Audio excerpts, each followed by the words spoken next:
तो हम digestive system पढ़ रहे थे कि डाइजेस्टिव सिस्टम में डाइजेशन होता क्या है। पहले इसको समझा हमने कि कॉम्प्लेक्स जो फूड है उसको सिंपल जो चीजों में डिवाइड कर दिया ताकि अच्छे से हम उसको एब्जॉर्ब कर सकें, उसको डाइजेशन कहते हैं। इसको चार भागों में डिवाइड किया जाता है डाइजेस्टिव पूरे सिस्टम को। इंजेशन, डाइजेशन, एसिमिलेशन और इजेशन। के एक में खाना लिया जाता है, दूसरे में उसको डिवाइड किया जाता है छोटे टुकड़ों में, एसिमिलेशन में उसको एब्जॉर्ब किया जाता है और इजेशन में उसको बाहर निकाल दिया जाता है। और पूरे के पूरे mechanical and bio chemical methods होते हैं। मैकेनिकल जैसे कि दांतों के द्वारा, मैकेनिकल जो उनको चीजों को तोड़ा गया है, और बायोकेमिकल्स जैसे कि उसमें एंजाइम्स के द्वारा उन फूड पार्टिकल्स को छोटे भागों में डिवाइड किया गया है और उस स्थिति तक लेके आया गया ताकि वो एब्जॉर्ब हो सके। डाइजेस्टिव सिस्टम को हम दो भागों में डिवाइड करते हैं, elementary canal and accessory digestive glands. Alimentary canal जो है हमारे मुंह से लेकर के, मुंह है हमारा, फेरिंग्स है, लैरिंग्स है, इसोफेगस है, स्टमक है, स्टमक के बाद में duodenum, jejunum, ileum, caecum, ascending, transfer, descending, sigmoid, rectum, anus, ये पूरा जो ट्रैक है इसको एलिमिनेटरी कैनाल कहते हैं। और एसेसरी डाइजेस्टिव ग्लैंड्स जो सहयोगी हैं साथ में, जैसे कि सेलेवरी ग्लैंड्स हैं, ये साथ में सहयोगी हैं। लीवर है, पेनक्रियाज है, साथ में साथ देते हैं जिनकी वजह से हमारा डाइजेशन अच्छे से होता है। ये हमने पढ़ लिया सेलेवरी ग्लैंड्स। और हमने इंटेस्टाइन के तीन पार्ट पढ़े हैं। तो ये एवरेजली अप्रोक्सीमेटली 7 मीटर माना जाता है, लेकिन काफी बुक्स में मैंने पढ़ा वहां पे 6.25 मीटर है। आप इसको एडिट कर लेंगे। सामान्य रूप से 7 मीटर इसकी लेंथ मानी जाती है, लेकिन कई विद्वान 6.25 मीटर स्मॉल इंटेस्टाइन की मानते हैं, जिसमें ड्यूडेनम है, जेजुनम है, इलियम है। तीनों को अलग अलग बांटा गया है। लार्ज इंटेस्टाइन की पॉइंट्स अच्छे से सीक्वेंस में आप याद कर लेंगे। सीकम सबसे बड़ा चौड़ा पार्ट है, कोलोन है, असेंडिंग कोलोन है, ट्रांसवर्स है, डिसेंडिंग है, सिग्मोइड है, रेक्टम है और एनस है। इतना मैं आपको पढ़ा चुका हूँ। माउथ में जो डाइजेशन होता है दांतों के द्वारा चबाना, और सेलेवरी जो ग्लैंड्स के द्वारा जो टाइलिन है उसको मिला देना, जिससे कार्बोहाइड्रेट का 30% डाइजेशन सिर्फ हमारे मुंह में ही हो जाता है। डेली 1 से 1.5 लीटर जो सलाइवा है हमारे मुंह में सीक्रेट होता है, उसको सीक्रेट करने वाली 3 ग्लैंड्स होती हैं। 3 पेयर होती हैं, टोटल 6 होती हैं। ये आपको दिखाई दे रही है। पैरोटिड ग्लैंड जो हमारे कान के पास होती है, सब लिंगुअल ग्लैंड जो हमारे लिप्स के नीचे होती है, जीभ के नीचे, और सब मैंडिबुलरी ग्लैंड ये हमारे ये मैंडिबल बोन के पास होती है। बक्कल कैविटी में स्टार्च का यानी कि मुंह के अंदर 30% डाइजेशन हो जाता है और बाकी का 70% डाइजेशन हमारी छोटी आंत में होता है। स्टमक के हमने 4 पार्ट पढ़ लिए। स्टमक जो है जे शेप्ड का है और इसकी पोजीशन बदलती रहती है सामान्य रूप से। इसके ये इसोफेगस और स्टमक को मिलाने के लिए बीच में एक स्पिंचर होता है, उसका नाम है कार्डियक स्पिंचर या कार्डियक वॉल्व उसको बोलते हैं। और स्टमक के 4 पार्ट हैं, cardiac, fundus, body and pyloric. Pyloric stomach और इंटेस्टाइन। इंटेस्टाइन का पहला पार्ट ड्योडिनम है, और ड्योडिनम यानी कि स्मॉल इंटेस्टाइन और स्टमक को जोड़ने वाला जो वॉल्व है उसको हम पाइलोरिक वॉल्व कहते हैं। स्टमक में 2 स्पिंचर होते हैं, और जो ऊपर होता है कार्डियक और नीचे पाइलोरिक। जो स्पिंचर का इनका वॉल्व का काम क्या होता है कि वन डायरेक्शनल मूवमेंट, ऑलमोस्ट, वैसे अगेंस्ट भी होती है जब कोई दिक्कत होती है तो, लेकिन सामान्य अवस्था में विपरीत जो गति को ये रोकते हैं। जैसे कि ऊपर से हमने खाना खा लिया, अब इसोफेगस से खाना स्टमक में आ गया, वो खाना वापिस ना जाए उसको रोकने के लिए ये यहाँ पे वोल्व होता है। इसी प्रकार अलग अलग जगह पे ये वोल्व होते हैं। मुख्य रूप से एक तो यहाँ पे इसोफेगस और स्टमक के बीच में हो गया एक वोल्व, कार्डियक वोल्व, और दूसरा स्टमक और ड्यूडेनम के बीच में पाइलोरिक वोल्व हो गया, और इलियम और सीकम के बीच में इलियोसिकल वोल्व होता है। और 2 वोल्व हमारे एनएस के यहाँ पे होते हैं, एक इंटरनल और एक एक्सटर्नल, वो मैं आज आपको पढ़ाऊंगा। तो इतना मैंने आपको कल करा दिया था। सामान्य अवस्था में जो हमारे खाली पेट, जो स्टमक के अंदर इस टाइप की लाइंस पाई जाती हैं, और एक जो स्टमक का कैंसर को रिडक्ट करने का एक अच्छा तरीका है कि खाली पेट जब पेट में देखा जाएगा तो ये लाइनें नहीं मिलेगी, तो उससे पता चलता है कि स्टमक कैंसर है। और जब खाना खाया जाता है उस समय लाइनें अपने आप ही गायब हो जाती हैं। रिंकल्स इनको बोलते हैं, झुर्रियों की तरह आपको दिखाई दे रही है स्क्रीन पे कि स्टमक के अंदर झुर्रियों की तरह लाइंस पाई जाती हैं। तो आज हम पढ़ेंगे स्टमक के कार्य क्या होते हैं। स्टमक क्या करता है कि भोजन को यांत्रिक रूप से मथने का काम करता है। कि एक स्टमक की भी अपनी मूवमेंट होती है, जैसे हार्ट की मूवमेंट होती है ना, हार्ट अपने आप छोटा होता है, बड़ा होता है, छोटा, ऐसे ही जो ये स्टमक होता है ना, इसका साइज भी ऊपर नीचे छोटे, इसको कर्निंग मूवमेंट बोलते हैं। ये क्या करते हैं, एक तरीके से खाने को मिला देते हैं आपस में, और उसके फायदा क्या होता है, वो एसिड जो स्टमक के अंदर बन रहे हैं और जो एंजाइम्स बन रहे हैं वो अच्छे से उसमें मिल जाते हैं। तो स्टमक की कौन सी मूवमेंट होती है, कर्निंग मूवमेंट उसको बोलते हैं। जैसे दही को मथा जाता है, दही को देखा होगा गांव में कैसे, अब आजकल तो मशीनें इलेक्ट्रिसिटी से आ गई है, लेकिन पुराने जमाने में आपने देखा होगा कैसे उसको मथा जाता था। उसी तरीके से, यानी कि दूध को तेजी से जो दही है उसको तेजी से घुमाया जाता है, घुमाने से क्या होता है, उसका माखन अलग हो जाता है और लस्सी अलग हो जाती है। ठीक उसी प्रकार हमारे स्टमक में कर्निंग मूवमेंट होता है, जिससे खाने में आगे का जो डाइजेशन है वो इजिली हो जाता है इसके मूवमेंट की वजह चर्निंग से। चर्निंग चर्निंग कहते हैं चर्निंग। चर्निंग मूवमेंट, जी थैंक यू। हाँ, तो आगे हम पढ़ते हैं भोजन का प्रोटीन का पाचन, वसा व लिपिड का पाचन। अच्छा, आप ये देख लीजिए, जो प्रोटीन का जो पाचन है वो हमारे स्टमक में स्टार्ट हो जाता है। ये बहुत इंपॉर्टेंट पॉइंट है कि प्रोटीन का पाचन कहाँ शुरू होता है। तो प्रोटीन का पाचन हमारे स्टमक में शुरू होता है और उसके बाद में पूर्ण पाचन स्मॉल इंटेस्टाइन में होता है। ये मैंने आपको करा दिया था कि कार्डियक क्यों बोलते हैं, क्योंकि कार्डियक जो वर्ड है नॉर्मली हार्ट के लिए यूज किया जाता है, क्योंकि यह हृदय के समीप पाया जाता है, क्योंकि ये वाला पॉइंट है जो इसके पीछे हार्ट होता है लग, इसीलिए इस पॉइंट को, इस पार्ट को हम कार्डियक पार्ट बोलते हैं। फंडस पार्ट, इस भाग में एयर व गैस भरी होती है, जिसको हमने बोला था योग की भाषा में, जिसको हम नाग उप प्राण बोलते हैं। नाग जो डकार के रूप में उसका कार्य होता है कि जब हम खाना ज्यादा खा लेते हैं, क्योंकि फंडस में इस एरिया में यहाँ पे एयर भरी होती है, खाना जब हम ज्यादा खा लेंगे तो एक डकार आती है ना खाने के साथ में, वो डकार बाहर निकलती है। तो डकार का मतलब कि हमारा जो खाना है वो यहाँ तक आ चुका है, कि अब इससे ज्यादा नहीं खाना चाहिए। तो डकार ये एक लक्षण है कि हाँ अब ज्यादा नहीं खाना है खाना, हाँ पेट पूरा हमारा हो चुका है। बॉडी पार्ट ये मेन पार्ट है, जो जहाँ पे मेन जो डाइजेशन होता है, यहाँ पे ही जो सिक्रेशन होता है हाइड्रोक्लोरिक एसिड का।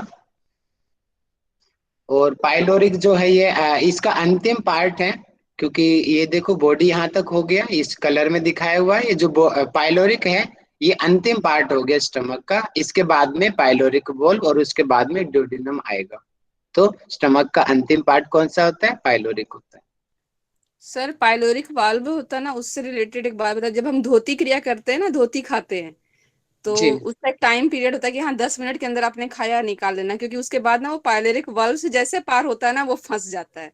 इसीलिए जब हम धोती क्रिया करते हैं तो धोती खा के हमें स्पीडली निकालना इसी वजह से होता है कि पायलोरिक में नहीं चले जाए टाइम के साथ। जी, आप परसों थे लक्ष्य मैम, क्लास में परसों थे आप। नहीं नहीं, मैं निकल गई थी काम आ अच्छा, गया ये था। मैं बता चुका हूँ बच्चों को अच्छा अच्छा, सबको ठीक है ठीक है ठीक है। कि धोती का क्या काम होता है, ये हम परसों डिस्कस कर चुके हैं, इस पे ओके काफी ओके। लंबी बहस चली थी हमारी। अच्छा अच्छा, मैं देख लूंगी रिकॉर्डेड। कोई बात नहीं, थैंक यू।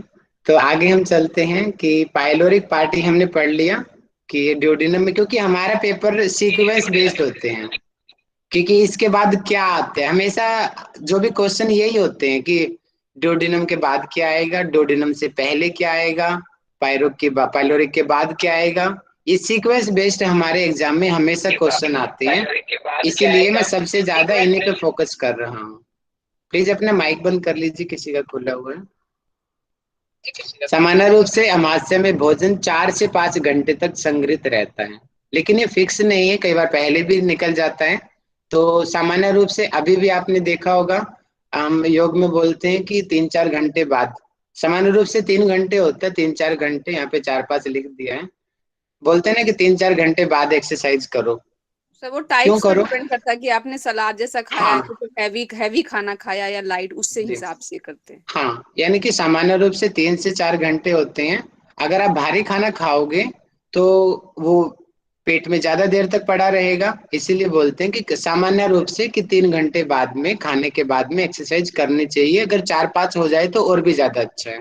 और खाली पेट सबसे ज्यादा बेस्ट इसीलिए होता है क्योंकि हमारे पेट है, हमारे इंटेस्टाइन है, वहां से पूरी तरीके से वो फ्री है, और उस टाइम जब हम एक्सरसाइज करेंगे तो एक्सरसाइज हमें ज्यादा फायदा करेंगे। इसीलिए खाली पेट एक्सरसाइज करने के लिए बोला जाता है। करने को मूवमेंट पढ़ लिया हमने। हाँ, ये हमने पढ़ा था लास्ट टाइम, मैंने यहाँ बोलस तक करवाया था आपको मैंने, कि बाहर एक रोटी का टुकड़ा है, उसको सामान्य हम भोजन बोलते हैं। लेकिन जब वो रोटी का टुकड़ा मुंह में चला जाता है, उसके अंदर स्लाइवा मिक्स हो जाता है, फिर उसको हम रोटी नहीं कहेंगे, फिर उसको हम बोलस कहेंगे, बोलस। आपने देखा भी होगा जब खाना खाने के बाद कई बार छींक आ जाती है या खाना वापस मुंह से बाहर निकालना पड़ता है, तो उसका शक्ल बदल जाती है, वो चिपचिपा हो जाता है। क्यों? क्योंकि उसमें लार मिल चुकी होती है, इसीलिए उसको हम बोलस कहते हैं, बोलस। लेकिन जब ये बोलस हमारे पेट में चला जाता है, वही खाना, बाहर रोटी थी, मुंह में बोलस हो गया, पेट में जाके उसे कोई चाइम बोलते हैं। थोड़ा मेरा प्रोनाउंसिएशन हो सकता है, लेकिन आप काइम ध्यान कर काइम लेंगे। काइम। काइम। कायम ठीक है, कायम बोलते हैं भैया। इसको काइम कहते हैं। ठीक है, जब ये पेट में चला जाता है तो इसको काइम कहते हैं। काइम क्यों कहेंगे? क्योंकि इसमें चर्मिंग, ये थोड़ा चर्मिंग मूवमेंट होती है इसमें, इसीलिए इसको काइम कहते हैं। इसका नाम यहाँ पे रख दिया गया कि मुंह में बोलस है और पेट में काइम बोलते हैं इसको। अब आगे पढ़ते हैं। गैस्ट्रिक जूस में क्या होता है? म्यूकस व बायोकार्बोनेट्स पाए जाते हैं। म्यूकस मतलब कि एक तरीके से आप समझो, म्यूकस यानी कि कफ, श्लेष्मा कि अंदर, यानी कि ये वो चीज होती है, क्योंकि पेट में तो HCl होता है, हाइड्रोक्लोरिक एसिड। और HCl का हाइड, इसकी फुल फॉर्म याद कर लेंगे, पेपर में आ सकती है। HCl की फुल फॉर्म है हाइड्रोक्लोरिक एसिड। ठीक है, इसका जो पीएच होता है 1.5 टू 1.8 एवरेजली होता है, लेकिन कई लोग 2 भी बोल देते, 3 भी बोल देते हैं, लेकिन एवरेजली 1.5 टू 1.8 होता है इसका पीएच। ये बहुत ज्यादा स्ट्रांगली एसिडिक होता है, और इतना एसिड अगर सामान्य रूप से अगर हमारी स्किन पे गिर जाए तो हमारी स्किन जल जाती है। लेकिन आप देखो, इतना पावरफुल एसिड हमारे स्टमक में है। स्टमक कितना सॉफ्ट हमारा ऑर्गन है, अंदर का विजरल ऑर्गन है, और फिर भी उसको कुछ नहीं होता।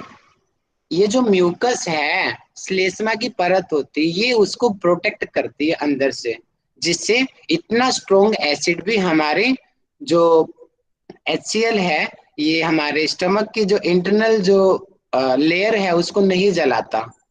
लेकिन जब ये म्यूकस की कमी हो जाती है तो पेट में घाव हो जाते हैं। ठीक है, और आगे हम पढ़ते हैं कि आमाशय में प्रोटीन का पाचन शुरू होता है। कि प्रोटीन का पहला पाचन कहाँ पे होता है? हमारे आमाशय में, यानी कि स्टमक में होता है, लेकिन पूरा नहीं होता है।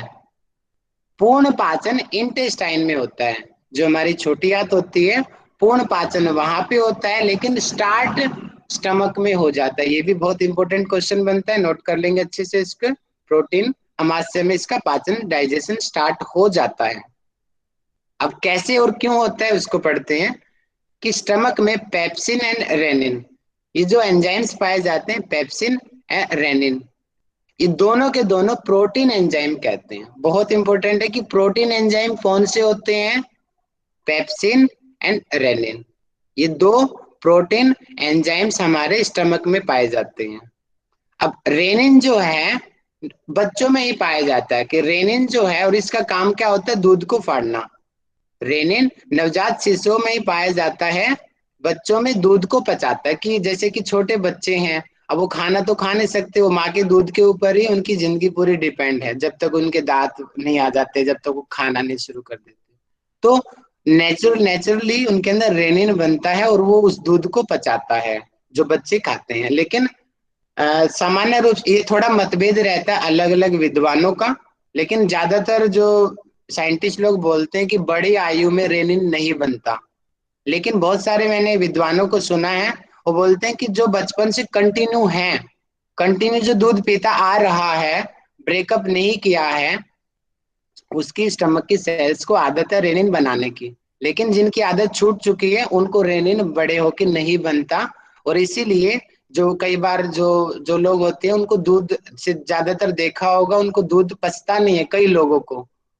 उसका सबसे बड़ा कारण ये होता है।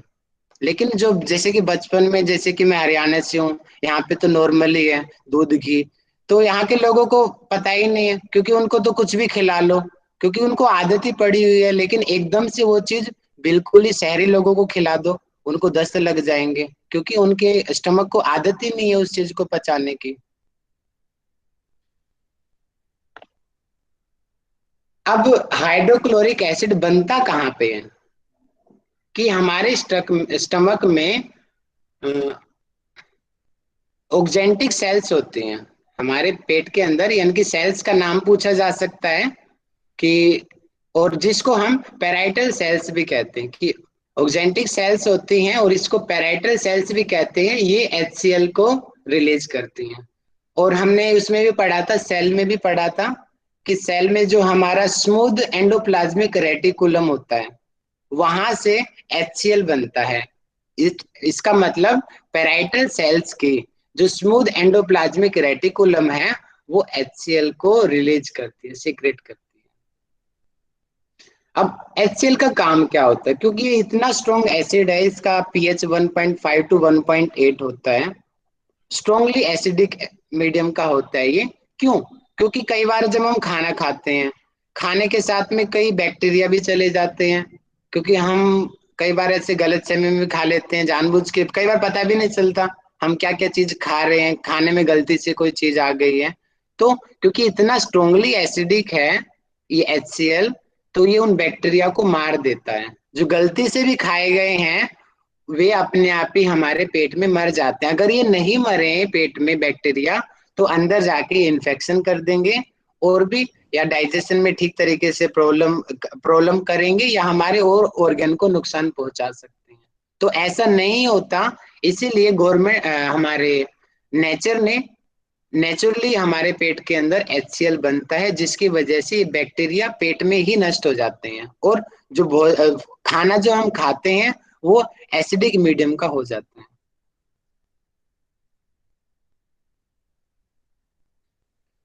तो ये ठीक है, इसको छोड़ दो, आगे बढ़ते हैं। ये भी आप छोड़ सकते हैं, रुकिए। हाँ, अब ये आप, ये जरूरी है आपके लिए, रेनिन जो है कन्वर्ट्स मिल्क इनटू कर्ड। अभी हमने पढ़ा कि रेनिन बच्चों में पाया जाता है सामान्य रूप से, और क्योंकि बच्चे सिर्फ दूध पी रहे हैं, दूध को सामान्य साधारण भाषा में कहते हैं कि दूध को फाड़ता है ये, कि rennin converts milk into curd, की पेट के अंदर भी दूध की दही बन जाती है एक तरीके से। क्यों? किस पे वर्क करता है? कि रेनिन मिल्क प्रोटीन कैसिन पर एक्ट करता है, कि मिल्क का प्रोटीन होता है उसको हम कैसिन बोलते हैं, कि मिल्क का प्रोटीन कौन सा है? कैसिन। और कैसिन पे कौन वर्क करेगा? रेनिन करेगा। तो रेनिन कैसिन के साथ में रिएक्शन करेगा और उसके साथ में उसको फिर कर्ड बना देगा, दूध को फाड़ देगा। ठीक है। तो कैसिन जो, क्योंकि मिला हुआ था, ये सोल्यूबल प्रोटीन है ये, क्योंकि दूध के अंदर पाया जाता है ना, दूध के अंदर मिला हुआ था प्रोटीन, लेकिन जब रेनिन उस पर वर्क करेगा तो वो इनसोल्यूबल हो जाएगा। उसको हम बोलेंगे कैपेरा कैसिनेट। कैपेरा कैसिनेट उसको हम बोलते हैं। और इस स्टेप को हम क्या कहते हैं? इस स्टेप को कर्डिंग ऑफ मिल्क कहते हैं, कि दूध की दही बनाना। दूध की दही बनाना हमारे पेट में नेचुरली होता है ये।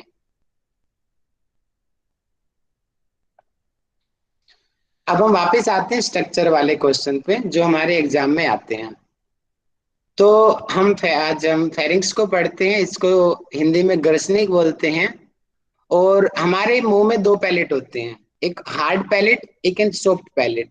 हार्ड पैलेट जो आप देखते हो कि सामान्य रूप से हमारी जीभ के ऊपर का भाग, उंगली से आप टच करोगे, ये जो ऊपर का जो तलवा हो, तालू होता है, उसको हार्ड पैलेट कहते हैं। जैसे कि ये हमारा मुंह है, अब मुंह के जो पहले वाला पार्ट होगा, ये रहा, लिखा भी हुआ है रहा हार्ड पैलेट। ये जो पहले वाला ये थोड़ा हार्ड होगा, इसको हार्ड पैलेट कहेंगे। लेकिन इसके पीछे का जो भाग होगा ये वाला, जिसमें हम सामान्य रूप से जब खिचड़ी मुद्रा करते हैं और जीभ को पीछे व्योम चक्र में ले जाते हैं, तो ये सॉफ्ट, यहाँ पे खुजली सी भी होती है जब हम उंगली लेके जाएंगे।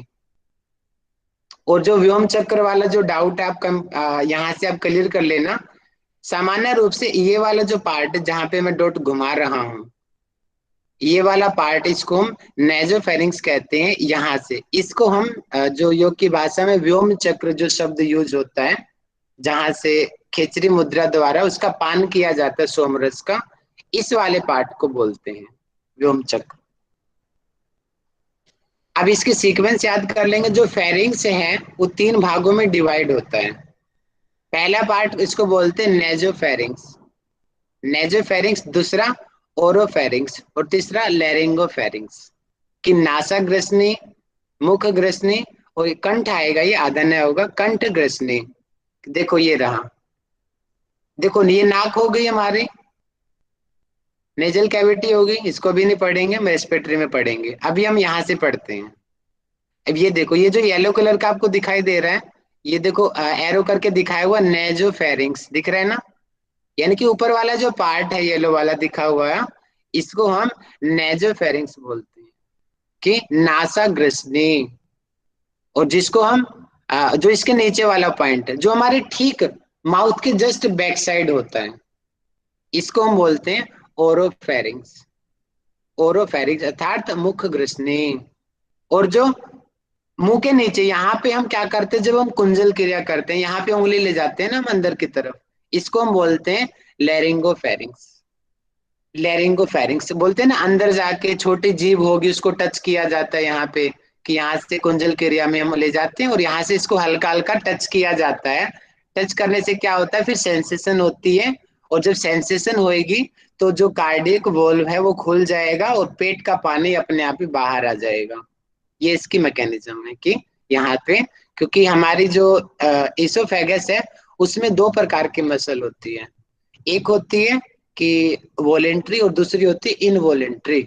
इनवॉलेंट्री तो ऑटोमेटिक वर्क करती है, ऑटोनोमिक नर्वस सिस्टम, उसको जब खुलना होगा तब खुलेगी, जब नहीं खुलना होगा तब नहीं खुलेंगी।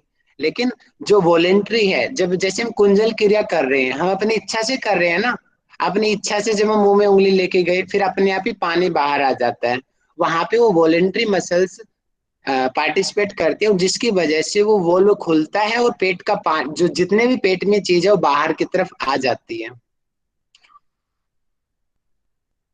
तो ये हमने पढ़ लिया कि फेरिंग्स के तीन पार्ट होते हैं, नेजोफेरिंग्स, ओरोफेरिंग्स और लैरिंगोफेरिंग्स। इसकी सीक्वेंस आप अच्छे से याद कर लेंगे।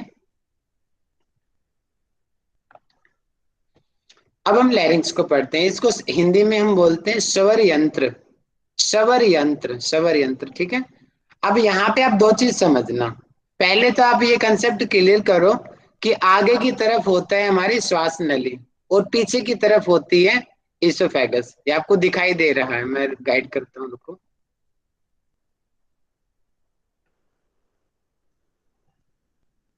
हम्म, ये आपको दिखाई दे रहा है, ये जो आगे है, ये वाले, इसको हम ट्रैकिया बोला हुआ है यहाँ पे। यानी कि आगे क्या होता है, आगे सांस की नली होती है और पीछे खाने की नली होती है। देखो ये जो दिखा रखी है, पीछे खाने की नली होती है और आगे सांस लेने की नली होती है। इसीलिए यहां से अगर कुछ दबाएंगे तो पहले सांस की नली दबेगी, और जिससे दम घुट जाता है गले से दबाने से। ये रीजन है कि क्योंकि आगे सांस की नली होती है और खाने की नली पीछे है। ठीक है, ये हो गया। अब हम ये पढ़िए आपकी फेरिंग्स जो है गुलट छिद्र द्वारा ओसोफेगस में खुलती है। अब देखिए, ये जो ऊपर फेरिंग्स हमने पढ़ा, अभी फेरिंग्स कितने प्रकार का होता है? अभी पढ़ा था 3 प्रकार का होता है, नेजो, ओरो एंड लेरिंगो। अब ये फेरिंग जो गुलेट है, इसको हम गुलेट बोलते हैं। और जो विंड पाइप में खुलता है उसको ग्लोटिस बोलते हैं, ध्यान रखना। ग्लोटिस उसको बोलते हैं जो ट्रेकिया यानी कि विंड पाइप में खुलता है। और गुलेट किसको बोलते हैं? जो हमारी आहार नाल में खुलता है उसको हम गुलेट बोलते हैं।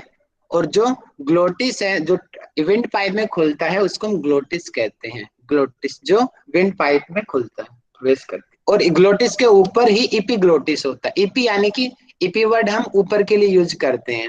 इपीग्लोटिस, ये बहुत बार एग्जाम में आ चुका है। इपीग्लोटिस कहाँ होता है? इपीग्लोटिस विंड पाइप के ऊपर होता है। और कई बार ऐसे क्वेश्चन आता है कि इपीग्लोटिस किसका बना होता है? तो इपीग्लोटिस जो होता है कार्टिलेज का बना होता है, कार्टिलेज। क्योंकि इसमें लचकता इसमें होती है, सामान्य रूप से खुला रहता है। जब हम खाना खाते हैं तो खाना खाएंगे तो एक ढक्कन होता है, यहाँ से बंद हो जाता है। इसीलिए बोलते हैं कि खाना खाते हुए बोलना नहीं चाहिए। क्योंकि क्या होगा, जब हम खाना खा रहे हैं, खाना खाएंगे, तो ये एपिग्लोटिस अपने आप बंद हो जाएगा। अब बंद हो जाएगा तो जो हवा का रास्ता है वो बंद हो जाएगा। लेकिन जब हम बोलेंगे तो ये खुल जाएगा, और संभावना है कि जो खाने के जो कुछ अंश हैं वो ट्रेकिया में चले जाए। और फिर एकदम से फिर हमें खांसी उठती है। देखा भी होगा, कई बार हम जब बोलते हैं, कई बार जल्दी जल्दी खाना खा लेते हैं, एकदम से खांसी आने का रीजन क्या है?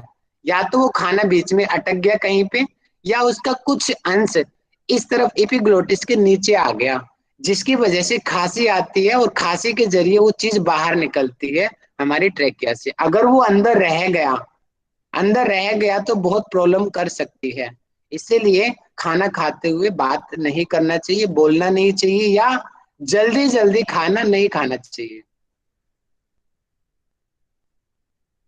ठीक है, ये हो गया कि कफिंग हो जाएगी। ठीक है, ये समझ आ गया होगा आपको कि आगे विंड पाइप होती है और पीछे इसोफेगस होता है।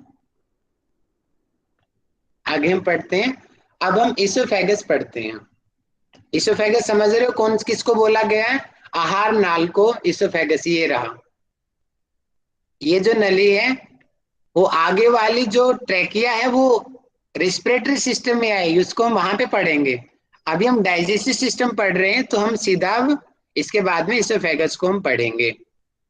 अब हम इस वाली नली को पढ़ रहे हैं जो यहां से लेकर के यहां तक होती है। जो ये पूछा जा सकता है कि इसोफेगस किसके बीच में होती है? इसोफेगस जो फेरिंग्स और स्टमक के बीच में पाई जाती है। फेरिंग्स यानी कि जो ऊपर का ग्रसनी है, ग्रसनी और पेट के मध्य में क्या पाई जाती है? इसोफेगस पाई जाती है। और ये हल्की सी बोला, ये तो चलो ज्यादा वो नहीं, कि हल्की सी देखो नीचे की तरफ लेफ्ट साइड में घूमी हुई है। ऊपर से देखो सीधी आई हुई है, और नीचे जाके हल्की सी लेफ्ट साइड में टर्न कर जाती है, क्योंकि हमारा पेट लेफ्ट साइड में होता है। इसलिए देखो नीचे से हल्का सा स्लाइटली लेफ्ट साइड में घूमी हुई है ये इसोफेगस। स्टमक हमारा जे लाइक बैग स्ट्रक्चर होता है, कि जे की आकृति का होता है, वो कर्निंग मूवमेंट इसके अंदर होती है। इसका स्पिंचर कार्डिक स्पिंचर होता है।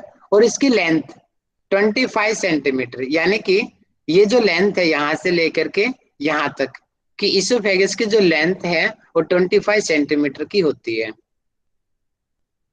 और ध्यान रखना, ऐसा क्वेश्चन बन सकता है कि हमारे डाइजेस्टिव सिस्टम का ऐसा कौन सा पार्ट है जहां पे डाइजेस्टिव ग्लैंड नहीं होती है और जहां पे कोई एंजाइम्स नहीं पाया जाता? तो वो उसका आंसर आएगा इसोफेगस। इसके अंदर कोई भी एंजाइम्स या डाइजेस्टिव ग्लैंड नहीं होती है। ये सिर्फ भोजन को ट्रांसफर करने का काम करता है, कि मुंह मुंह का भोजन जो है वो पेट में पहुंच जाए, सिर्फ मीडिएटर है ये। डाइजेशन ये कुछ नहीं करती है। हाँ, इसके अंदर क्रमानुकुंचन गतियां होती, उन गतियों की वजह से वो, जैसे केचुआ की गति होती है, स्किन की मूवमेंट होती है, वो स्किन ही स्किन को आगे की तरफ धकेलती है, उसको कर्मानुकुंचन गतियां बोलते हैं, पेरिस्टाइटल मूवमेंट। तो इसके अंदर वो होती है कर्मानुकुंचन गतियां, किसमें? इसोफेगस में होती है। इसके अंदर म्यूकस होता है। आपने देखा होगा जब हम धोती क्रिया करते हैं तो कई बार धोती पूरी भी नहीं होती है, थोड़ी सी अंदर गई, आधा एक फीट धोती अंदर जाती है, लेकिन वो चिपचिपी होके आती है। कुछ चिपचिपाहट तो हमारी सलाइवा की होती है, लेकिन जब वो धोती जब नीचे जाएगी तो यहाँ से पूरे ट्रैक को साफ कर देगी। यहाँ पे क्योंकि म्यूकस होता है नेचुरली, यानी कि कफ श्लेष्मा जमा हुआ होता है, उस धोती के जरिए पूरा ये साफ हो जाता है, धोती के लग के आ जाता है। और उस श्लेष्मा का काम क्या होता है, और आपने ये भी सुना पढ़ा होगा कि धोती के बाद में, कुंजल के बाद में, शंख प्रक्षालन के बाद में ये बोला जाता है कि खिचड़ी के साथ में घी खाओ। क्यों खाओ, ऐसा कभी सोचा कि कुंजल क्रिया किया, शंख प्रक्षालन किया, क्यों? हाँ, वेरी गुड। क्योंकि देखो, जब हमने धोती क्रिया किया, हमारे इसोफेगस में यहाँ पे ये श्लेष्मा भरा हुआ है। ये श्लेष्मा, और श्लेष्मा बहुत जरूरी है क्योंकि बाहर से आने वाली बैक्टीरिया को रोकने के लिए और कर्मानुकुंचन गति के लिए ये यहाँ की चिकनाहट बहुत ज्यादा जरूरी है। तो धोती के साथ में सारा कफेस तो धोती के साथ चिपक जाएगा, और उसके बाद में हमने एकदम से कोई मसालेदार चीज खा ली धोती के जस्ट बाद, तो क्या होगा, श्लेष्मा तो गायब हो गया, क्योंकि वो तो धोती साथ में लेगी श्लेष्मा। अब वो मसाला है डायरेक्ट सीधा का सीधा टच होएगा यहाँ पे मसल्स में, और टच होते ही नुकसान होएगा, क्योंकि उसके जो प्रोटेक्ट करने वाला उस लेसमा था वो तो चला गया, उसको बनने में अभी 2-3 घंटे लगेंगे, और हमने इतना वेट किया नहीं, पहले ही खा लिया कुछ। इसीलिए बोलते हैं कि धोती क्रिया के बाद में खिचड़ी में घी गेल के डाल के खाना चाहिए, ताकि जो म्यूकस जो धोती करने से गायब हुआ था वो वापस बन जाए। ये आ गया कि इसोफेगस के अंदर वॉलेंट्री और इनवॉलेंट्री दोनों प्रकार की पेशी पाई जाती है। देखिए, वॉलेंट्री किनको बोलते हैं, जो हमारी इच्छा के अधीन हो, यानी कि जब हम चाहे, सामान्य रूप से स्केलेटल मसल्स एग्जांपल है, हाथ पैर की जो मूवमेंट्स होती है। इनवॉलेंट्री जो अपने आप से होती है अंदर, ऑटो, अपने आप से उल्टी आ जाना, है ना, कई बार आ जाती ना, हम चाहते नहीं है लेकिन गलत खाना खा लिया, अपने आप उल्टी आ जाती है, वो इनवॉलेंट्री मूवमेंट है, हमारी कंट्रोल नहीं थी, अपने आप हो गया। अब कुंजल क्रिया, वो हम कर रहे हैं, अपनी इच्छा से कर रहे हैं, तो वॉलेंट्री मसल्स वहां पे पार्टिसिपेट करती है, तब वो अपनी इच्छा से पानी हम जब चाहें बाहर बाहर निकाल देते हैं।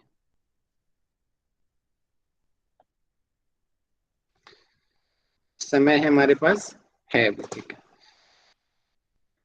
तो छोटी अच्छा, आप लोगों को समझ आ रहा है ना, एक बार मैं पूछ लेता हूँ, मैसेज कर दीजिए एक बार सभी। ज्यादा थ्योरी तो नहीं हो रही है, समझ पा रहे हो आप लोग? ठीक है जी, थैंक यू। हम करते हैं आगे।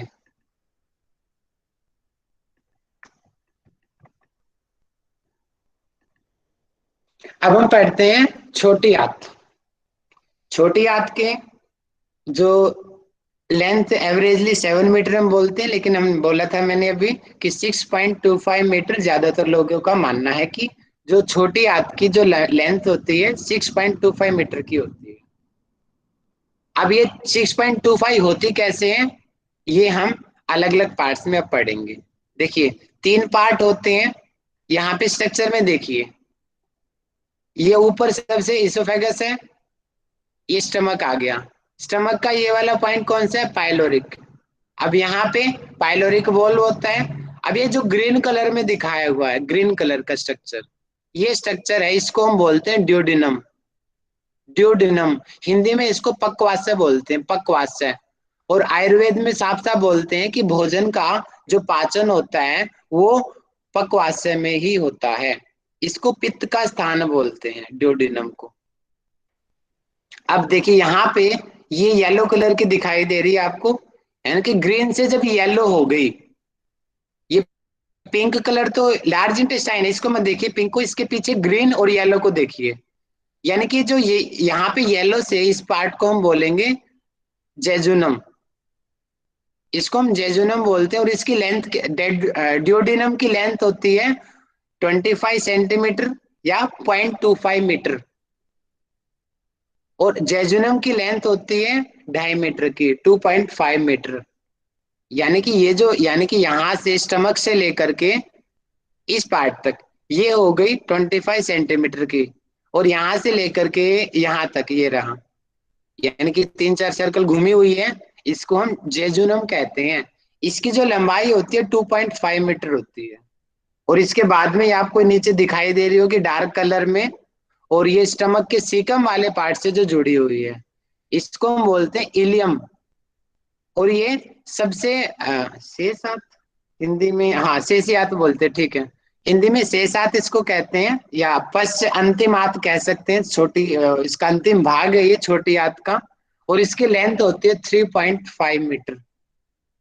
वोल्व आप याद कर लेंगे, ऊपर भी वोल्व होता है जिसको पाइलोरिक वोल्व बोलते हैं, और नीचे भी वोल्व होता है जिसको हम इलियोसिकल वोल्व बोलते हैं। इलियम, क्योंकि इलियम इसका एंडिंग पार्ट है हमारी छोटी आंत का, और सीकम लार्ज इंटेस्टाइन का जो पहला पार्ट है उसको सीकम बोलते हैं। क्योंकि दोनों को मिल रहा है तो दोनों के नाम से जो बॉर्डर हो गया उसको हम बोल देते हैं इलियोसिकल वोल्व।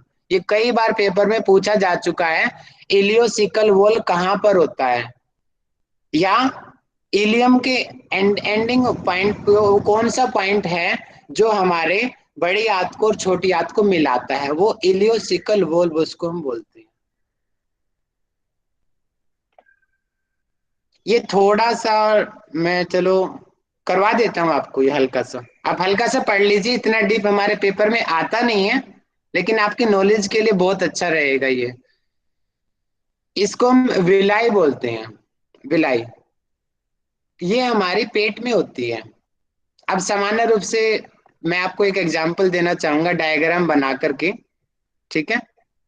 मान लेते हैं कि ये कोई पर्सन है, अब ये चलना है इसको, और एक नॉर्मल पाथ पे जाएगा। मान लेते हैं कि ये 50 मीटर का है, कि यहाँ से लेके यहाँ तक की डिस्टेंस 50 मीटर की है। लेकिन अगर एक ठीक इसी प्रकार का जो दूसरा रोड है, लेकिन उसके ऊपर इस तरीके के माउंटेन से या मिट्टी के ढेले से पड़े हुए हैं, और अब यहाँ से यहाँ तक की लिमिट बताओ कम होएगी या बढ़ जाएगी दूरी, बताओ माइक खोल के।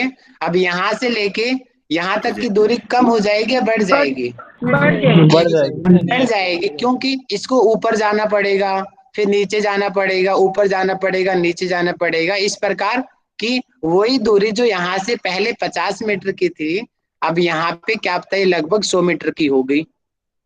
किसकी वजह से, इन ढलान की वजह से। इसको हम यहाँ पे विलाई बोलते हैं, विलाई, छोटी आंत में ये होती है विलाई। अब देखिए इसको समझिए, अब आप इनका काम क्या होता है, कहाँ पे, ये रहा, ये वाला पढ़िए, आपके लिए जरूरी है कि विलाई छोटी आंत में पाई जाती है, और इससे क्या होगा, सरफेस एरिया को बढ़ा देती है। जैसे भी मैंने बताया ना, यहाँ पे 50 था, अब यहाँ पे 100, 50 देखो डबल कर दिया, आते उतनी ही है, लेकिन इनकी वजह से उनका आंतों का जो है सरफेस एरिया बढ़ गया। अब जब अब ज्यादा एरिया बढ़ेगा तो मतलब कि खाना ज्यादा जगह पे टच होता हुआ जाएगा। अब खाना जो यहाँ भी टच हो रहा है, यहाँ भी टच हो रहा है, यहाँ भी हर जगह पे टच होता हुआ जा रहा है, तो जब ज्यादा जगह पे वो टच होएगा खाना, तो क्या होगा, उसका अच्छे से एब्जॉर्प्शन होगा, जिससे हमारी आंतें अच्छे से उसको पचा लेगी, एब्जॉर्ब कर लेगी, जो उसकी अच्छी अच्छी चीजें होंगी उसमें से। इनका काम, विलाई का काम ये होता है। एक हमारी आंतों में जूस निकलता है, उसको बोलते हैं इंटेस्टाइनल जूस, वो यहां से निकलता है। यानी कि इन जो दो विलाई के जो बीच का पार्ट होता है वहां से वो निकलता है। इस चीज को भी आप ध्यान रख लेंगे। और ये आपको दिखाई दे रहा है, ये देखो फिगर को बड़ा करके दिखाया हुआ है, यानी कि इस फिगर को जूम करके दिखाया हुआ है, दिख रहा है आपको भी, इसके ऊपर भी हेयर लाइक स्ट्रक्चर है, जैसे बाल है, बाल बाल टाइप के, ये छोटे विलाई होते हैं, इसको हम बोलते हैं माइक्रो विलाई। ये बड़े जो उंगली टाइप की स्ट्रक्चर दिख रहा है आपको, ये तो हो गए विलाई, लेकिन इस विलाई के ऊपर भी देखो छोटे छोटे छोटे छोटे हैं, जिसको जूम करके हमने देखा हुआ है, इनको माइक्रो विलाई, ये और भी ज्यादा सरफेस एरिया बढ़ा देंगे। अब और ज्यादा सरफेस एरिया बढ़ जाएगा तो हमारी जो आते हैं ज्यादा अच्छे से एब्जॉर्ब कर पाएंगी। हमने विटामिन खाया है, मिनरल खाया, आयरन खाया, उनको अच्छे तरीके से अंदर खून में वो मिलाएंगी। ठीक है, इतना काफी आपके लिए, आगे बढ़ते हैं। अब आप हाँ, ये वाला स्ट्रक्चर बेस्ड क्वेश्चन आता है हमारे पेपर में, तो मैं ये आपको समझाना चाहूंगा। पहले आप नॉर्मल समझिए, ये क्या है, लीवर। लीवर ये आपको दिखाई दे रहा है, और ये पीछे जो है इसोफेगस, ये मैंने अभी पढ़ाया था आपको, पढ़ चुके हैं इसोफेगस को हम। स्टमक को हम पढ़ चुके हैं। अब स्टमक के बाद में यहाँ पे पाइलोरिक वॉल हुआ, और इसके बाद में ये वाला जो पार्ट है इसको हम ड्योडिनम बोलते हैं। क्या बोलते हैं? ड्योडिनम। और साइड में यहाँ पे पेनक्रियाज होती है, पेनक्रियाज। और लीवर अब मैं बड़े स्ट्रक्चर से दिखा देता हूँ ताकि आपका कंसेप्ट और क्लियर हो जाए। ये रहा, इस स्ट्रक्चर से देखिए अब इस चीज को, जो चीज मैंने वहां दिखाई थी। देखिए, ये ये लीवर हो गया, लीवर, ये गोल ब्लैडर हो गया। अब इसके पीछे यहाँ पे होती है पेनक्रियाज। पेनक्रियाज यानी कि अग्नाशय। अब एक नली पेनक्रियाज से जाती है। अब ये ग्रीन कलर की जो ऊपर से आई हुई है गोल ब्लैडर से और लीवर से, और ये आकर के कहा मिलेगी? ड्यूडिनम में मिलेंगी। अब हम उसको पढ़ रहे हैं।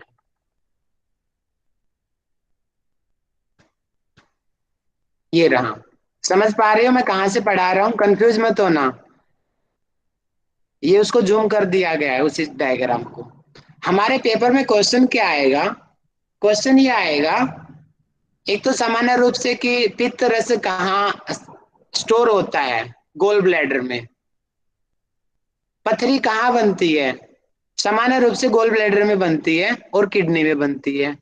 अब आपने ये भी सुना होगा कि पथरी को अगर गोल ब्लैडर में स्टोन हो जाती है तो गोल ब्लैडर को ही निकालना पड़ता है। क्यों? ये देखो, यहाँ पे देखो स्ट्रक्चर बहुत, यानी कि इसके निकलने का रास्ता बहुत छोटा है, और जो क्रिस्टल होते हैं, जो स्टोन्स होती है, वो नीचे बैठ जाती है यहाँ पे।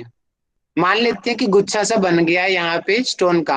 अब रास्ता तो है छोटा सा, वो निकलेंगे कैसे? निकल नहीं सकती, वो बहुत ही डिफिकल्टी होती है निकलना। इसीलिए जब गोल ब्लैडर में जब स्टोन होती है तो डॉक्टर सीधा का सीधा गोल ब्लैडर को ही हटा देता है। गोल ब्लैडर काम क्या करती है कि लीवर से पित्त रस बनता है, यानी कि जो शरीर की वेस्टेज होती है, कूड़ा कचरा में से भी जो लीवर है कुछ काम की चीज बना लेता है, उसको हम बाइल जूस बोलते हैं। बाइल जूस, पित्त रस। अब लीवर के दो पार्ट हैं, दोनों पार्ट से, एक लेफ्ट से और राइट से यहां से आई। अब इसको हम बोलते हैं हिपैटिक डक्ट। हिपैटिक डक्ट लिख लेंगे अच्छे से, आप इसको याद कर लेंगे। क्यों? क्योंकि लीवर की सेल को हिपैटिक सेल बोलते हैं। तो लीवर की सेल से, यानी कि लीवर से जो नली निकल के आई, उसको हम बोलेंगे हिपैटिक डक्ट। डक्ट यानी कि नली, हिपैटिक नली। अब देखो, अब यहाँ पे लीवर ने बाइल जूस बनाया और बना के गोल ब्लैडर में स्टोर किया। क्योंकि स्टोरेज यानी कि सेविंग बैंक है हमारा। जैसे हमने अभी पैसे जमा करा दिए, कोरोना काल में इनकम खत्म हो गई, तो हमने बैंक से निकाल के यूज किया उस पैसे को, तो ये स्टोर है, स्टोर करते हैं हम यहाँ पे। एकदम से हमें ज्यादा आवश्यकता पड़ गई तो एकदम से गोल ब्लैडर में पहले से सेविंग है बाइल जूस की, तो यहाँ से निकल के आ जाता है। तो इसका सिर्फ स्टोरेज का काम होता है और इसके अलावा कोई काम नहीं होता गोल ब्लैडर का। अब गोल ब्लैडर से जो डक्ट निकलती है उसको बोलते हैं सिस्टिक डक्ट। सिस्टिक डक्ट पूछा जा सकता है कि गोल ब्लैडर की डक्ट कौन सी होती है? Cystic duct. अब ये तो है ये सिस्टिक डक्ट, और ऊपर से आई है hepatic duct, common hepatic duct. अब ये दोनों मिलके यहाँ पे बन जाएंगे कोमल बाइल डक्ट। ध्यान रखेंगे, ऊपर वाली थी कॉमन हिपैटिक डक्ट और ये थी सिस्टिक डक्ट। जब सिस्टिक डक्ट और कॉमन हिपैटिक डक्ट मिल गई तो इसको बोलेंगे कोमल बाइल डक्ट, क्योंकि दोनों की कॉमन है और दोनों में बाइल आ रहा है। यहाँ पे बाइल जूस यानी कि पित्त रस आ रहा है। यहाँ पे जैसे अभी मेरी मम्मी का ऑपरेशन हुआ था, यहाँ पे स्टोन अटक गया था सीबीडी के अंदर, तो यहाँ पे स्टंट डाला गया और फिर स्टंट को निकाला गया। तो कई बार जैसे कि जो पथरी होती है वो यहाँ पे बन गई और निकलते हुए यहाँ पे अटक गई, यहाँ पे अटक गई और अटक के इस रास्ते को बंद कर दिया, तो बहुत पेन होता है। मैंने तो देखा है अपनी आंख से मम्मी को। तो उसको फिर निकालना पड़ा। यहाँ पर भी जो स्टोन होता है अटक जाता है कई बार, तो इसको बोलते हैं कॉमन बाइल डक्ट, जहाँ पे स्टोन अटक सकता है। या फिर ये कॉमन बाइल डक्ट ऐसी डक्ट है जहाँ पे गोल ब्लैडर का और लीवर का दोनों का बाइल जूस यहाँ पे आता है। और ये पेनक्रियाज, पेनक्रियाज जिसका जो ये एक ऐसा ग्लैंड है जो एंडोक्राइन और एक्सोक्राइन दोनों होती है इसके अंदर। बाकी जो ग्लैंड्स होती है वो या तो सिर्फ एंडोक्राइन होती है या फिर एक्सोक्राइन ग्लैंड होती है, अंतःस्रावी या बहिस्रावी ग्रंथि। लेकिन पेनक्रियाज अकेली ऐसी ग्लैंड है जो अंतःस्रावी ग्रंथि भी होती है और बहिस्रावी ग्रंथि भी होती है। अब अंतःस्रावी किसको कहते हैं, बहिस्रावी किसको कहते हैं, मैं एक लाइन में बता देता हूँ आपको। अंतःस्रावी उसको बोलते हैं कि जो हार्मोन्स को डायरेक्ट खून में मिला दे, हार्मोन्स को डायरेक्ट खून में मिला दे, उसको हम अंतःस्रावी ग्रंथि कहते हैं, या एंडोक्राइन ग्लैंड जैसे पिट्यूटरी, थाइमस, हाइपोथैलेमस, ये डायरेक्ट ही हार्मोन को खून में मिला देती हैं और फिर उस हार्मोन को जो जहां पे जाके काम करना होगा वहीं पे जाके अपने आप काम करेगा। तो उन ग्लैंड्स को हम कहते हैं एंडोक्राइन ग्लैंड। और एक्सोक्राइन या बहिस्रावी ग्रंथि जैसे सेलेवरी ग्लैंड हमने पढ़ा, 3 टाइप की मुंह में लार सीक्रेट करती है, वो नली के थ्रू आता है, देखा ना, वहां से नली होती है। और ये एक सामने ही है लीवर, बहिस्रावी ग्रंथि लीवर को बोलते हैं। क्यों, देखो नली के रूप में वो अंदर का जो इसका है जूस बाहर आ रहा है, लेकिन जो पेनक्रियाज होती है ना ये दोनों का काम करती है। बहुत बार क्वेश्चन आ चुका है ये, ऐसा कौन सी ग्लैंड है जो अंतःस्रावी और बहिस्रावी, इसको मिश्रित ग्रंथि हम कहते हैं, मिक्स्ड ग्लैंड, कि दोनों के गुण होते हैं। किसमें, जैसे कि जो वो होते हैं ना पेनक्रिएटिक, जो पेनक्रिएटिक जूस होता है वो तो हो गया एक्सोक्राइन का काम करेगी, बहिस्रावी का, वो आके यहाँ पे मिलेगी ड्यूडिनम में। लेकिन हमने सुना होगा ना दूसरा इसके अंदर वो बनता है जो उसमें डायबिटीज में वर्क करता है ना, इंसुलिन सर। इंसुलिन, इंसुलिन बनता है, वो इंसुलिन डायरेक्ट खून में जाके मिल जाता है, तो वो वर्क इसका एंडोक्राइन का हो गया। तो दोनों का वर्क पेनक्रियाज करती है, पेनक्रियाज को मिश्रित ग्रंथि कहते हैं। अब हमारे एग्जाम में ये इतने सारे मैंने पॉइंट्स बताए हैं, सबको याद कर लेना, यहाँ से क्वेश्चन आते हैं। एक और पॉइंट रह गया कि ऐसी कौन सी नली है, उस नली का क्या नाम है जो हमारे ड्यूडिनम में आके खुलती है, उसको बोलते हैं हिपैटोपेनक्रिएटिक डक्ट। यहाँ पे लिखा नहीं है डायग्राम में, मैं लिख देता हूं अभी, रुको पेन से, कि हिपैटो, इसमें लिखा हुआ है क्या, नहीं लिखा, अब मैं लिख देता हूं, आप लिख लीजिए। हिपैटो, सर लिखा हुआ है इसमें ग्रीन में। अच्छा हाँ सॉरी सॉरी, लिखा हुआ ये रहा, हिपैटो पेनक्रिएटिक डक्ट, ये रहा।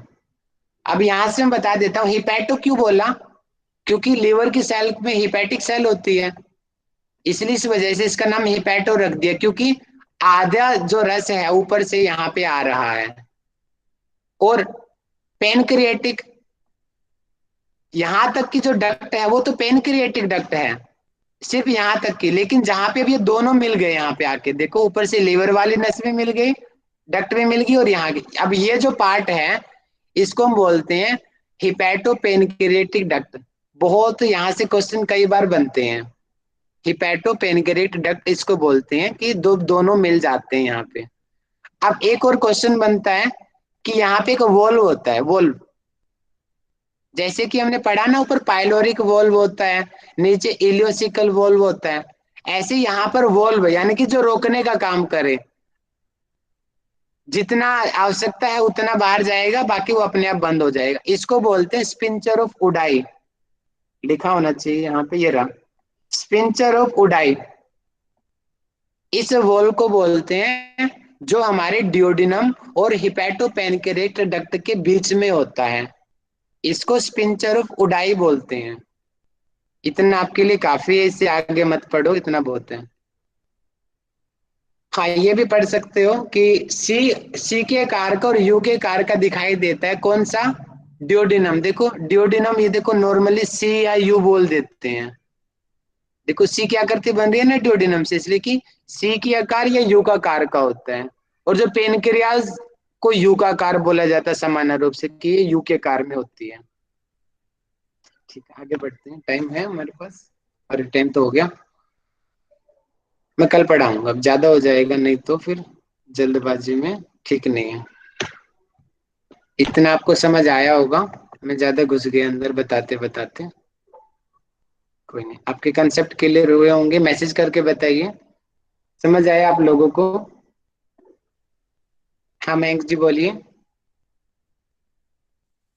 आया सर आया। Thank you.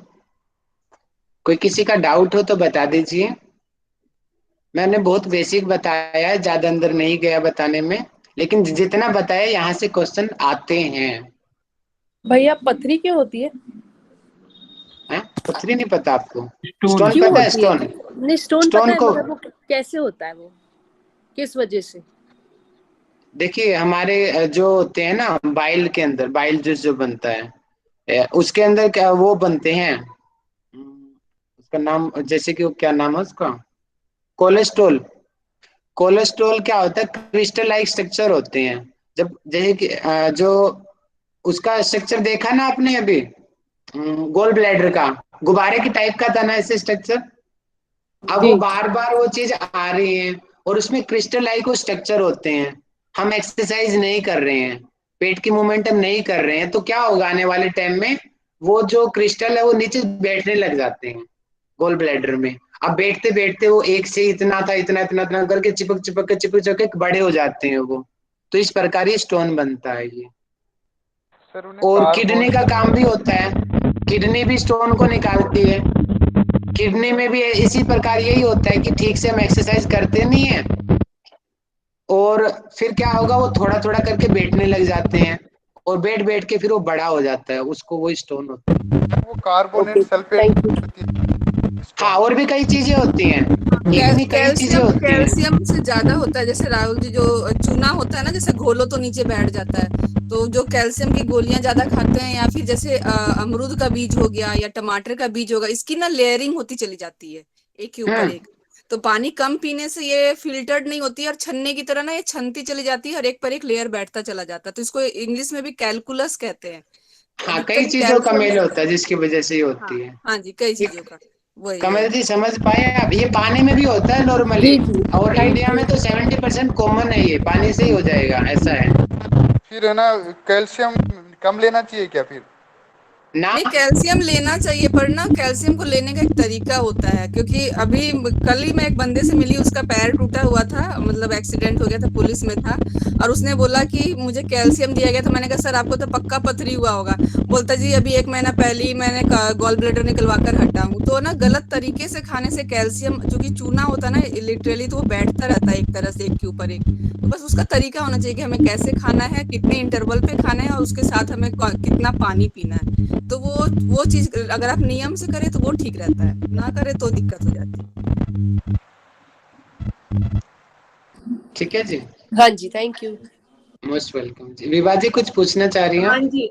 सर पूछना जी। नहीं चाह रही, मैं एक बात कहना चाह रही थी। आप मतलब मेडिकल लाइन से नहीं है, और आपने इतने अच्छे से समझाया ना कि सबको क्लियर हो गया। इससे पता लग रहा है आप काफी अच्छे से, आपने खुद भी पढ़ाई की है और बहुत अच्छे से समझाया है। ये मैंने सबसे, ये वाला टॉपिक मैंने पता है कहाँ पढ़ा था, लीवर वाला।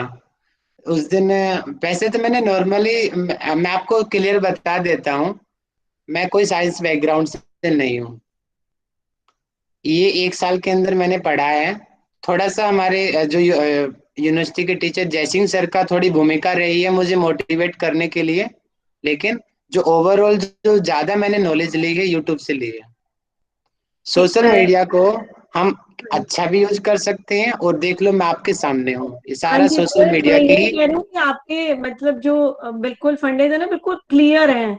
आपने बहुत अच्छे से समझाया, मतलब कोई ऐसा नहीं है अगर जो बैकग्राउंड से नहीं है तो उसे समझ नहीं आया।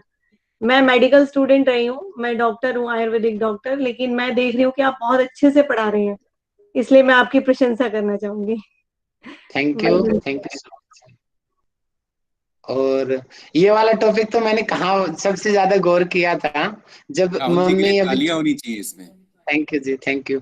अब मैं बताता हूँ, थोड़ा आपका भी उत्साह बढ़ेगा। आप लोग बहाने बनाते हो ना कि आपको काम हो गया घर में, मम्मी ये हॉस्पिटल जाना है मुझे। अब मैं बताता हूँ, आज से ठीक 6 महीने पहले जब मैं तैयारी कर रहा था आपकी तरह, जैसे अभी तैयारी कर आप कर रहे हो ना, ऐसे मैं तैयारी कर रहा था। तो मम्मी को यही प्रॉब्लम हुई, सीबीडी में स्टोन अटक गया। और हॉस्पिटल में बैठ के मैंने वहां पे लीवर पढ़ा था, मुझे आज भी याद है। क्योंकि क्या हो रहा है ना, डॉक्टर क्या करता है मेरे से मैं पूछता डॉक्टर साहब क्या दिक्कत होगी, सीबीडी में स्टोन हो गया, ये हो गया, इतनी मेडिकल लैंग्वेज यूज करता है मेरे साथ। मैं ये क्या हाई फाई बोल रहा है। रात को मैं 5-6 घंटे लगातार पढ़ा। अगले दिन मैंने डॉक्टर को हैरान कर दिया। डॉक्टर बोला आप हो कौन। मैं जी मैं वही हूँ जो आपसे कल मिला था। तो अपने आप को आप बिल्कुल भी कभी ये मत सोचो कि आप साइंस बैकग्राउंड से नहीं हो। मैं आपके सामने का उदाहरण हूँ। 1.5 साल पहले मैं कुछ नहीं जानता था इन चीजों के बारे में, मुझे सेल्स तक का नहीं पता था कि सेल क्या होती है, टिश्यू क्या होता है। लेकिन आज आपके सामने हूं मैं। तो अपने आप को कभी छोटा मत समझो कि आप, कई लोग बोलते हैं कि हम तो हिंदी मीडियम से, भैया मैं हिंदी मीडियम से हूँ, मैं सरकारी स्कूल का पढ़ा हुआ हूँ। लेकिन आप अपने आप को ऐसे जब बना लोगे ना, तो वो चीजें आएंगी नहीं। लेकिन जब हम संकल्प करते हैं ना, मैं कर सकता हूँ, मैं हर चीज कर सकता हूँ, रामदेव जी कर सकते हैं, स्वामी धीरेन्द्र ब्रह्मचारी जी कर सकते हैं, स्वामी विवेकानंद जी कर सकते हैं, हम भी तो वही हैं, हमारे भी पास वही शरीर है, हम भी कर सकते हैं। तो अपने आप को कभी किसी से कम नहीं समझना। ठीक है, समय हो चुका है, सॉरी क्वेश्चनिंग मैं नहीं रख पाया हूँ। तो हम कल रखेंगे क्वेश्चनिंग, और ये टॉपिक कल या परसों 2 दिन के अंदर, मैक्सिमम 2 दिन के अंदर हम ये टॉपिक कंप्लीट कर लेंगे। इतना ही आएगा हमारे सिलेबस में। थैंक यू सभी को, नमस्ते। भैया एक बात बोलनी थी। जी बताइए। भैया वो जो पीडीएफ आई थी ना, ग्रुप में आई है जो पेपर वाली, भैया उसको देख कर तो मेरे होश उड़ रहे हैं। मैं देख रही हूँ काफी कुछ तो मुझे आता ही नहीं है उसमें से। आपने पढ़ाई नहीं तो आएगा कैसे। अभी सिलेबस बाकी है प्रेरणा जी, रुक जाओ, घबराओ मत। ठीक है, लेकिन अभी अच्छी बात है आपको, मैं क्यों बोलता हूँ, क्वेश्चन पढ़ो, क्वेश्चन पढ़ो, आपको पता चलेगा ना आपका लेवल क्या है। जो अहंकार जो बना हुआ है ना आपको, हमें आता है, वो टूटेगा आपका। और टूटना अच्छी बात भैया है, अहंकार राहुल टूटेगा अहंकार जी, नहीं है तभी कुछ बिल्कुल नया भी। सीखोगे। क्विज क्विज का कुछ भी कई नहीं बार हो रहा है। क्विज का कुछ भी नहीं हो रहा है। वो तो आज का तो मीनाक्षी जी बोला ने था, बोला कल था किसने बोला था। आज आपने लिंक भी नहीं भेजा वो वाली, एक बार मैंने मैसेज भी किया था, बिजी होंगे ना आज भेजा था तुमने, भैया क्वेश्चन ने भेजा में था, के। लिंक भेजा था भैया। उसमें मैंने देखा ग्रुप आप में तो है नहीं, लिंक किस भेजा आप था भैया ग्रुप ने। में चेक करो ना, टेलीग्राम ग्रुप में? में मिलेगा। टेलीग्राम पे ग्रुप में भेजा है भैया कि ने। व्हाट्सएप पे? मैंने आज टेलीग्राम पे नहीं, व्हाट्सएप पे बनाया आया था एक। मैं। अच्छा ठीक है ठीक है। तो आप ना हिमांशी जी, आज मैं भेज देंगे आपको। महर्षि दयानंद योगा अकादमी के नाम से टेलीग्राम पे ग्रुप बना हुआ है, वहां पे होती है। तो ठीक है। और आप लोग बोल रखा, आप ऑल्टरनेट अपनी क्विजिंग आप करते रहिए, वो आपका ही फायदा होएगा उसमें। तो ठीक है, इतना ही मेरे लिए। और हाँ, दूसरा मैं बता देता हूँ, कई लोग बहाने मारते हैं ना, हम नहीं पढ़ते, टाइम नहीं है। भैया मैं हॉस्पिटल में पढ़ा था 5 घंटे बैठ के।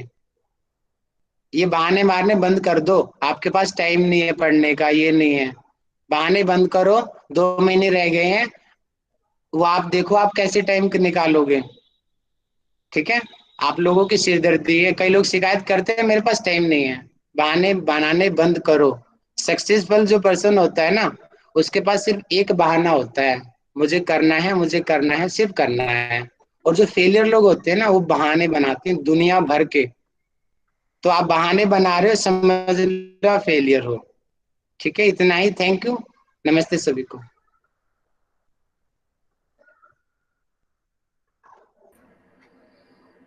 Thank you. आप 5 मिनट में आ जाइए, हम स्टार्ट करते हैं।